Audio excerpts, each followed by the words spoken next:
Emotional overdependence begins when another person's presence becomes so deeply connected to your sense of safety, happiness, and self-worth that being alone starts to feel almost unbearable. It is not simply caring deeply about someone or enjoying emotional closeness. Healthy relationships allow two people to love each other while still maintaining their own identity, interests, boundaries, and emotional stability. Overdependence begins when your emotional world slowly becomes centered around one person, and their attention, approval, mood, or availability starts determining how you feel about yourself. You may constantly need reassurance that someone still loves you, worry intensely when they do not respond quickly, or interpret small changes in their behavior as signs that they are pulling away. Your mood can rise and fall according to theirs, leaving you emotionally peaceful when they are affectionate and deeply anxious when they become distant. You may abandon your own routines, friendships, interests, or goals simply to remain close to the person you depend on. Saying no becomes difficult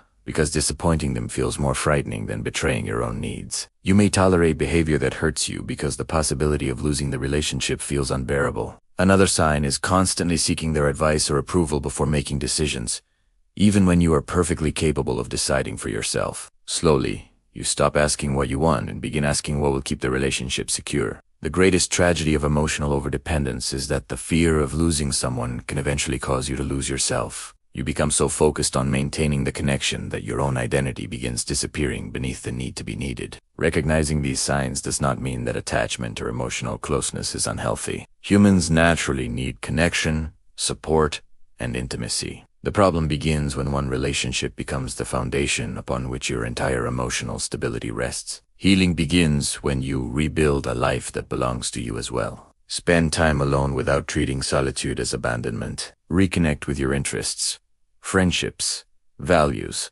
and personal goals. Learn to tolerate uncertainty without immediately seeking reassurance. Most importantly, remember that love should add to your identity, not replace it. You can deeply love someone without making them responsible for your happiness. You can need support without surrendering your independence. The healthiest connection is not two people completing each other because neither is whole alone.